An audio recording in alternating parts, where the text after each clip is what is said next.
이 사도행전 16장이 시작하기 전에 보면은 바울에게 큰 상처가 있었죠. 이게 16장은 2차 전도 여행이 시작되는 내용이 기록되어 있는데, 이제 1차 전도 여행을 마치고 어느 정도 시간이 가고 난 이후에 바울과 바나바가 이제 다시 1차 전도 여행한 곳을 돌아보기 위해서, 우리로 말하면 신방도 해보고 복음을 전하기 위해서 다시 그 길로 간 겁니다. 가는데 어디로 갈 거냐, 누구를 데리고 갈 거냐, 이래가 충돌이 났죠. 그래서 바나바는 마가를 데리고 가자고 하고, 바울은 마가를 데리고 갈 수 없다. 그래서 실라를 데리고 가기로 하고, 이 두 사람이 충돌이 왔죠. 교회 지도자의 충돌입니다. 또 사실 사적으로 보면 바울이 묻혀 있을 때 바나바가 와서 자기 교회 부목사로 불러주고 바나바가 사역할 수 있도록 길을 다 열어줬습니다. 이 바나바와 바울이 충돌한 겁니다.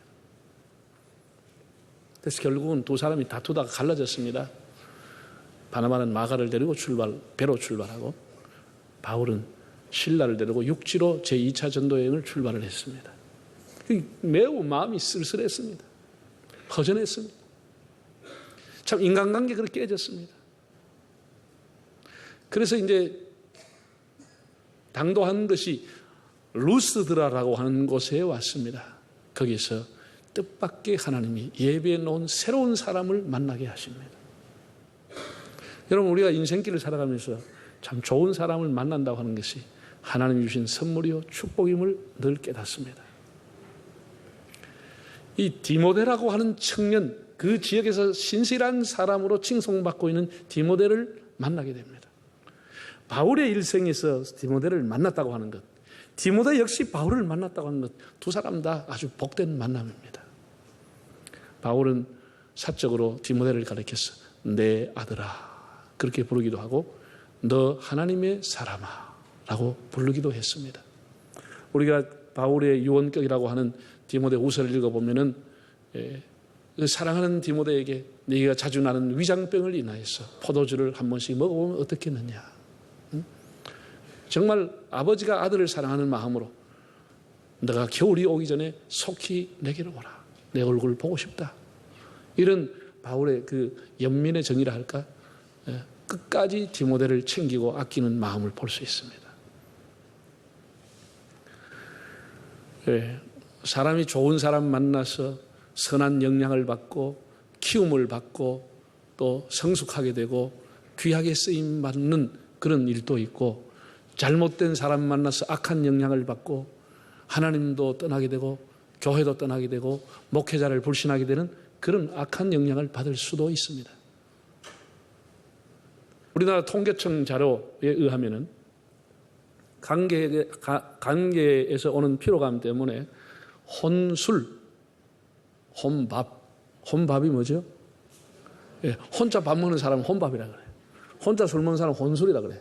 그래, 혼술, 혼밥하는 사람이 2007년도에 44.1%였는데 2014년도에 급증해서 56.8%가 혼자 밥을 먹는다는 거예요. 밥을 먹는 것 혼자 두세 사람 앉아있으면 불편하더라는 거예요. 차라리 혼자 먹는 게 편하다. 56.8%로 이제 아마 김영란 법이 나오고 나면 더 이제 혼자 먹는 사람이 더 많아지겠죠. 여러분, 직장이 바뀌고 위치가 바뀌고 삶이 수준이 바뀌어도 변함이 없이 우정을 나눌 수 있는 사람, 한두 사람인데 그런 사람이 필요한 것이죠. 바울이 목회사에게서 참 소수지만은 디모데를 만났다고 하는 것, 평생 자신의 동역자로, 조수로, 협조자로, 편지를 써놓으면 전달해 줄 심부름꾼으로, 얼마나 귀한, 필요하면 에베소 교회 감독으로. 그런가 하면 디모데 입장에서 보면 디모데는 어머니가 유대인이요 아버지는 헬라인이었다고 그랬습니다. 쉽게 말하면 다문화 가정입니다. 이 디모데가 성경에 바울의 이 편지를 쓸 때마다 그의 이름이 등장할 만큼 귀한 사람이 된 것, 바울을 만났기 때문입니다. 인생의 순례길에 참 마음을 터놓고 대화할 수 있는 좋은 사람을 만난다고 하는 것이 얼마나 축복입니까? 하나님께서 바나바와 헤어지고 쓸쓸한 바울에게 디모데를 다시 만나게 해주셨다고 합니다. 참 바울에게 큰 배려요 선물이었다고 봅니다. 그리고 바울은 아시아에서 복음 전하기를 원했습니다. 그런데 이상하게 아시아에서 복음 전하려고 준비해서 나가면 자꾸 길이 막히는 거예요. 길이 막혀. 16장 6절에 보면 성령이 아시아에서 말씀을 전하지 못하게 하시거늘, 요 헬라어로 콜리덴테스라고 한다. 콜리덴테스, 가로막다. 로마서 1장에 동일한 단어가 나오는데 바울이 이렇게 로마서 1장을 기록했습니다. 내가 너에게 여러 번 가고자 하되 길이 막혔도다. 막혔다고 합니다. 콜리덴테스. 바울이 이상하게 아시아에 가서 복음을 전하려고만 하면 길이 자꾸 막히는 거예요. 예를 들어가지고 배를 타고 어디를 가려고 하면은 그냥 폭풍우가 불러서 비바람이 쳐서 배 출항이 못하는 거예요. 육지로 가려고 낙타를 타고 다 준비해 가면은 낙타가 10리도 못 가고 주저앉아 버리는 거예요. 자꾸 길이 막히는 거예요. 바울은 성령에 민감한 사람이었습니다. 그래서 주님이 이 길을 막으시는구나. 본인이 예감을 하고 있는 때 들어와라고 하는 곳에서 밤에 환상을 보게 되는 거예요. 환상이 뭐죠? 마게도니아 사람이 한 사람이 나타나서 손짓하면서 와서 우리를 도와주시오. 와서 우리를 도와주시오. 그래서 그는 하나님의 뜻에 의해서 모든 계획을 다 그만두고 자기의 계획을 내려놓고 방향 전환, 궤도 수정을 하게 됩니다. 우리가 이렇게 하나님 앞에 항의할 수 있습니다. 하나님, 제가 놀러 가는 것도 아니고 죄를 지러 가는 것도 아니고 쉬러 가는 것도 아니고 하나님 복음을 전하려고 하는데 왜 자꾸 하나님 길을 막습니까? 이렇게 할 수도 있으련만 바울은 하나님의 뜻 앞에 자기의 모든 것을 내려놓고 궤도를 수정하고 마게도니아라고 하는 곳에 가서 복음을 전하게 됩니다. 처음으로 이제 유럽 지역에 가서 복음을 전하게 됩니다. 하나님께서 그럼 아시아에서는 무관심하시고 유럽에만 관심이 있고 그렇게 차별하셨냐? 그런 내용은 아니고요. 여러분, 바울이라고 하는 사람 하나님께서 이방인의 전도, 특별히 유럽의 전도를 위해서 그를 부르신 겁니다. 왜냐하면 바울만큼 준비된 사람이 별로 없었습니다. 바울은 헬라어에 능통한 사람, 학문에 능통한 사람 뿐 아니라 그는 유럽에 가서 복음을 전하기 가장 좋은 로마의 시민권을 갖고 있었습니다. 그래서 유럽에 복음을 전하는 사람으로 하나님이 그릇으로 키우고 준비했기 때문에 아시아로 가는 것을 막고 유럽으로 하나님 길을 열어놓은 겁니다. 그래서 마게도니아에 가서 첫 성인 빌립보라고 하는 곳에 이르게 됐습니다. 그는 그 빌립보라고 하는 곳에 가서 이제 회당을 제일 먼저 찾았습니다. 바울은 언제나 그 선교하는데 있는 제도를 활용했습니다. 항상 유대인을 먼저 찾아갔습니다. 그 유대인들이 10가정 이상 모이면 회당을 짓기 때문에 그 회당을 찾아갔습니다. 하나님을 알고 율법을 알고 있는 그들에게 이 예언자들이 예언한 사람이 예수 그리스도 메시아라고 하는 것을 가르치기 가장 쉬웠기 때문에 유대인을 찾아가고 회당을 찾아갔습니다. 그 빌립보 역시 회당을 안식일날 찾았는데 회당이 없는 거예요. 그래서 바울과 실라가 조용하게 기도하고 예배할 곳을 찾다가 보니까 한 강변이 보였습니다. 그래서 강변에 내려가서 기도하려고 갔더니 여성들이 몇 사람이 모여가지고 빨래를 했는지 여성들이 모여있는 것을 보고 바울이 얼마나 좋은 기회입니까? 그리스도의 복음을 전했습니다. 전했더니 16장에 보면 이런 기절이 나옵니다. 하나님께서 루디아의 마음을 열었다고 그랬습니다. 우리가 예수 믿는 것, 하나님이 우리의 마음을 열어주셔야 가능한 겁니다. 하나님이 루디아의 마음을 열어주신 겁니다. 열어주셨습니다. 그래서 또 동일한 그리스도에 대한 복음을 들었지만 다른 여성들은 반응하지 않았지만 루디아가 마음이 열렸어.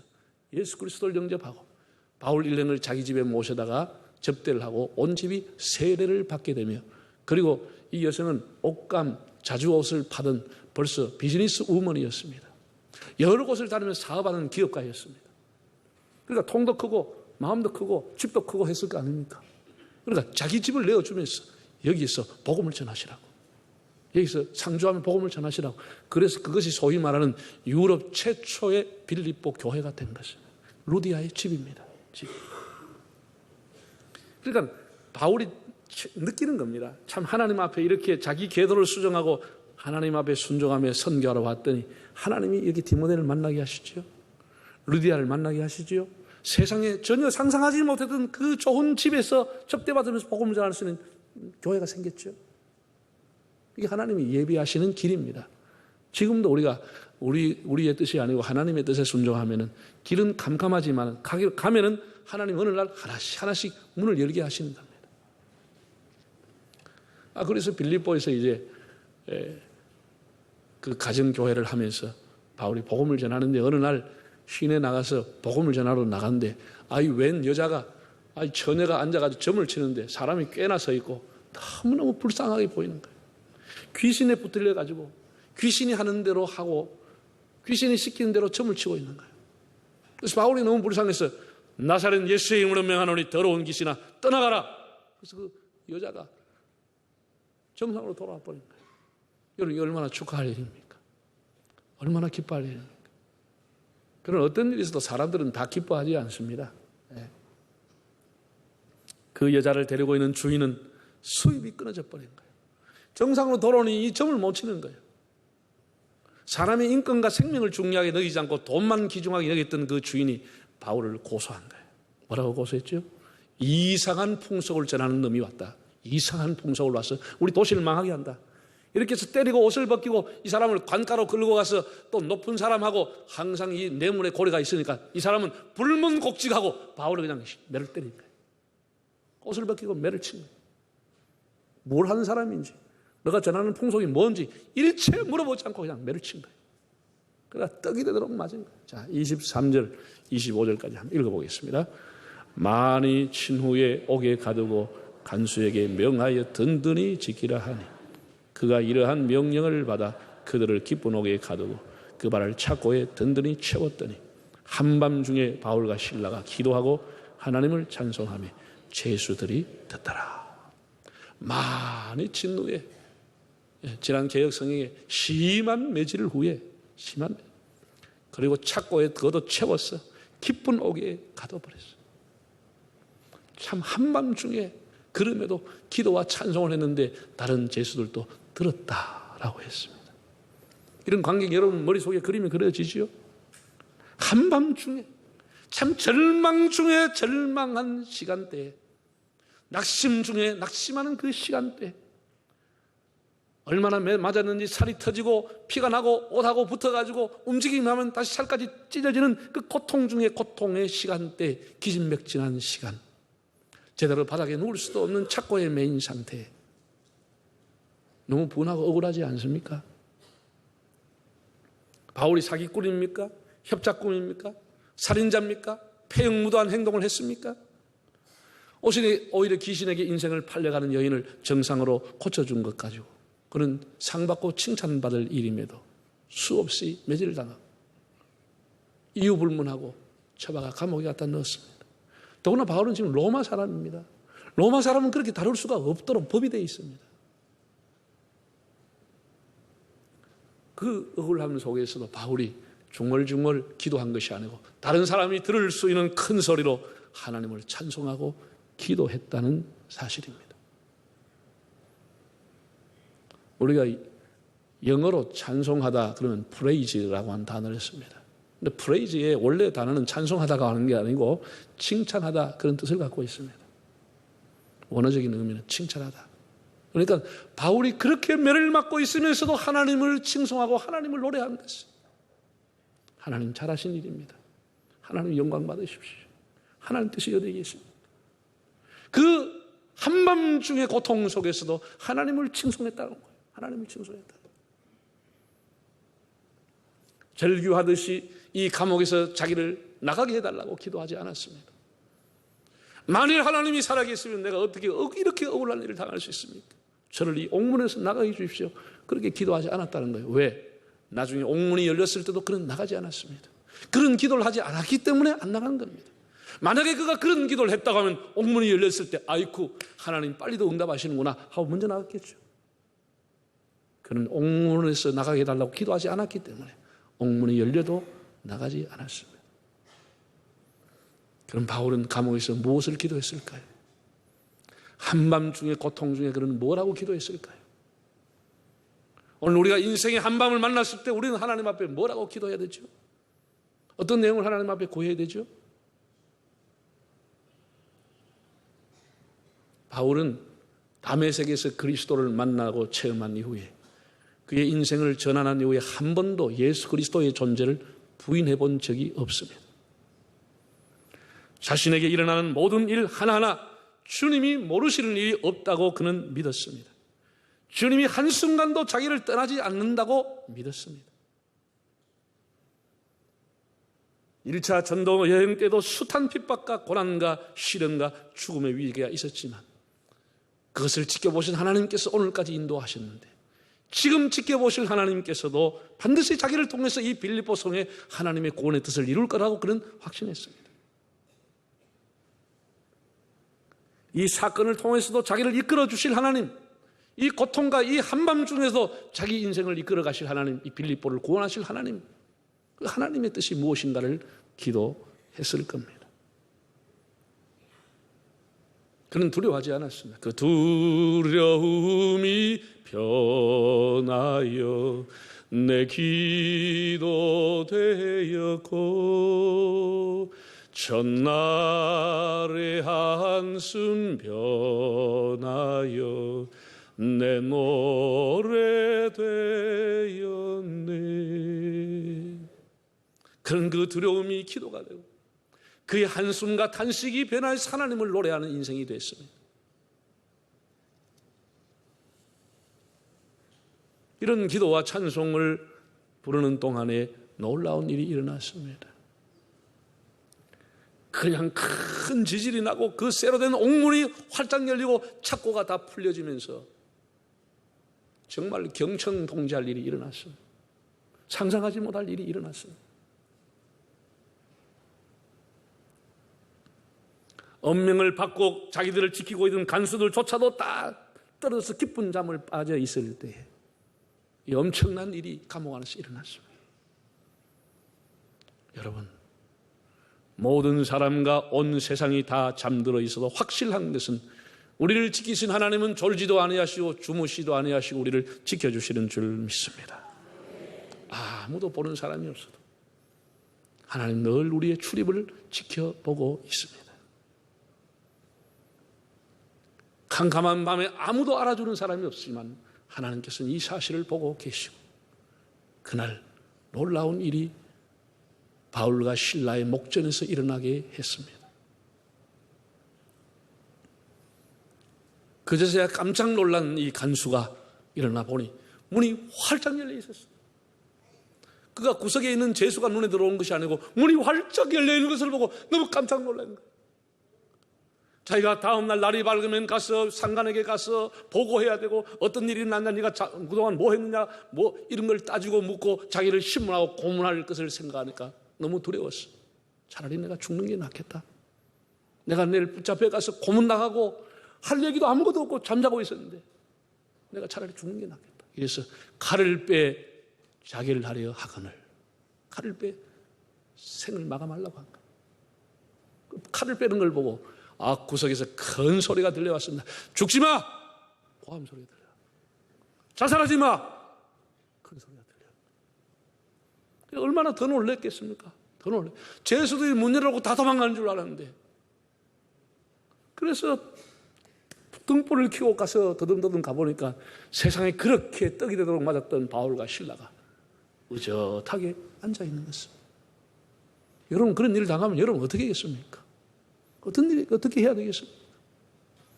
저도 갑자기 큰 사고를 한번 만나봤는데 만나면은 한꺼번에 5가지, 10가지가 10초 안에 다 머릿속에 스쳐가는 거예요. 뭘 해야 될지 떠오르는 거예요.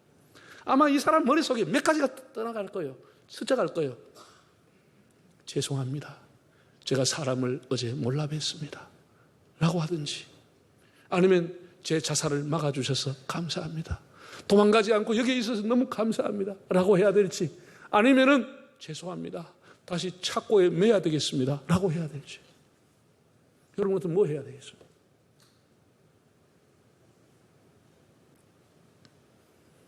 순식간에 일어난 사실 앞에 간수는 망설임 없이 바울과 실라 앞에 엎드렸습니다. 그리고 무서워 떨면서 그가 이렇게 질문했습니다. 선생님, 제가 어떻게 하면 구원을 받을 수 있습니까? 사실 이건 그걸 물는 장소가 아닙니다. 그건 학당도 아니고 서당도 아니고 그건 교회당도 아니고 회당도 아니고 감옥입니다. 그럴 걸 묻는 시간이 아닙니다. 그럴 자리가 아닙니다. 그러나 이 간수장인은 자기 인생 깊이 담겨져 있던 질문, 저렇게 큰 일이 일어나도 도망가지 않은 그 의젓한 그분 앞에 자기 인생의 근본의 질문을 한번 묻고 싶었습니다. 내가 어떻게 하면 구원받을 수 있겠느냐. 여러분, 인류가 수많은 과학자와 수많은 철학가가 질문을 해왔지만 이보다 더 위대한 질문은 없었습니다. 내가 어떻게 하면 구원을 받을 수 있습니까? 이 질문 앞에 바울은 명료하고 간단하게 답을 줬습니다. 간단한 답입니다. 명료한 답입니다. 뭐죠? 주 예수를 믿어라.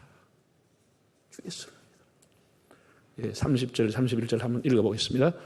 그들을 데리고 나가 이르되 선생들이여 내가 어떻게 하여야 구원을 받으리까 하거늘 이르되 주 예수를 믿어라. 그리하면 너와 너의 집이 구원을 받으리라. 할렐루야. 구원받는 길은 무슨 철학을, 수행을, 무슨 공덕이 아니라 주 예수를 믿는 길이다. 예수를 믿는 길이다. 바울은 그 간수장이가 자기를 하려고 했을 때 우리가 여기 있노라고 외쳤습니다. 참 어떤 상황에서도 그런 의연하게 자기의 소명의 자리를 지켰습니다. 하나님의 구원의 뜻을 이루기 위해서 기도했던 바울과 실라는 그 생명을 구원하기 위해서 그 자리를 지켰습니다. 그리고 나중에 그와 그 가정이 다 세례를 받고 빌립보 교회의 한 일원이 됩니다. 그래서 빌립보 교회가 든든하게 세워지는 겁니다. 나중에 바울이 그 빌립보 교회에 편지를 쓰죠. 뭐라고 하지요? 나의 사랑, 나의 자랑, 나의 면류관은 성도들아. 한 사람 한 사람 사연이 있었던 그 빌립보 성도들을 기억하면서 나의 자랑, 나의 면류관이다. 그게 빌립보서입니다. 한밤중에 바울의 기도는 영혼 구원을 위한 기도였습니다. 이 세상에 가장 가치 있는 기도, 그날 밤 그가 드린 겁니다. 자기가 이 감옥을 벗어나게 해달라고 하는 기도가 아니에요. 나의 이 고통을 통해서 이 사람들의 생명, 이 빌립보에 사는 사람들의 생명을 구원하게 해달라고 하는 영혼 구원을 위한 기도를 그날 밤 그 자리에서 드렸습니다.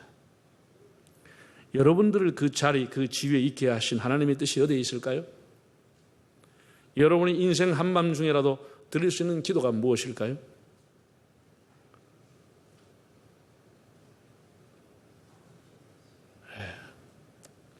가끔 우리가 해외여행을 이제 뭐 하는 시대가 안 됐습니까?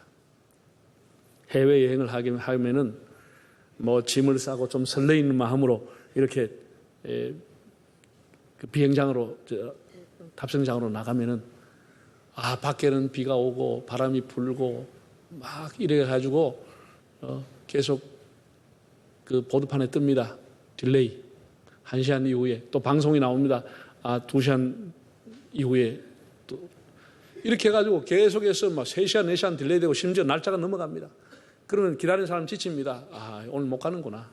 오늘 안 되는구나. 여행이 포기되는구나. 이미 나오려는 사람 저쪽에 다 연락돼 있는데 이거 안 되는구나. 굉장히 실망을 하지만은 그래도 기다리죠. 집에 돌아갈 수도 없고. 근데 몇 시간 지나서 이제 탑승을 하라고 또 마이크에서 탑승할 수 있다는 소식이 오면 다 줄지어가지고 탑승에 올라갑니다. 여전히 비행기를 타고 밖을 봐도 깃발이 흔들리고 바람이 세게 불어오는데 걱정이 되는 거예요. 야, 이 진짜 뜨다가 어떻게 일을 하는 거 아니냐? 이 무리하게 가면 되나? 앉아있지만 마음이 걱정이 되는 거죠. 왜냐하면 이륙할 때 3분, 5분이 제일 위험하다고 하는데 이거 이륙하다가 바람이 휘말려서 날아가 버는 거 아니냐? 이렇게 굉장히 불안한 거죠. 그래가지고 아는 사람한테 또 문자였고 기도해달라고 지금 이거 바람이 부는데 비행기가 출발하는 기도해달라. 이렇게 기도하는 마음으로 기다려가지고 비행기가 휑 하고 올라갑니다. 한 10분, 15분 기다리면 좀 전에 있었던 이 땅의 세계와 전혀 다른 창밖의 세계가 펼쳐지는 것을 여러분이 경험할 겁니다. 그렇게 밖에서는 출발할 때는 비가 오고 바람이 불고 먹구름이 끼어있고 깃발이 그렇게 흔들렸는데 조금만 올라가면 어디서 쏟아지는지 햇빛이 쏟아지기 시작하고 그 비행기가 솜털 위에 올라 있는 것을 체험하게 되는 겁니다. 저는 그런 걸 몇 번이나 경험했습니다. 우리가 그러면 태양이 쇼를 하는 겁니까? 그렇지 않죠. 태양은 언제부터 옛날부터 그게 그 자리에 있는 겁니다. 그 자리에 늘 빛을 발하고 있는 것은 먹구름과 바람이 잠깐 가려는 것밖에 없습니다. 우리 인생은 언제나 하나님은 살아계시는 겁니다. 우리 인생의 상황이 조금 바뀌어지는 것입니다. 그 한밤이 지나고 바람이 지나면 화려한 햇빛 아래 솜털 위에 우리가 있게 되는 것을 보게 되는 것. 이게 우리 예수 믿는 사람의 삶인 겁니다. 그래서 우리는 절대로 낙심하고 포기하면 안 되는 겁니다.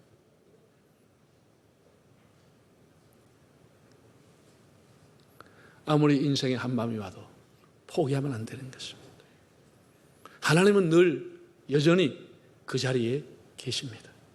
사랑하는 여러분, 하나님의 뜻은 내일 저기에서 저곳에서 이루어지는 것은 아닙니다. 지금 여기에서 내가 있는 자리에서 하나님의 뜻은 이루어져 가고 있습니다. 우리는 참 그리스도인이 무엇인가? 참 기도가 무엇인가? 참 회개라고 하는 것은 무엇인가? 라고 하는 것을 오늘 본문을 통해서 배워야겠습니다. 그리고 하나님 앞에 우리가 스스로 질문해 보는 겁니다. 나는 참 그리스도인으로 살고 있는지, 나는 구원받은 자답게 살고 있는지, 나는 영혼의 구원을 위해서 얼마나 기도하고 있는지, 우리 이 자신을 돌아보아야 하는 것입니다. 그래서 우리가 참 주님의 제자답게 구원의 통로로 쓰임받고 영혼 구원하는 데 헌신하는 삶을 살 수 있기를 바랍니다.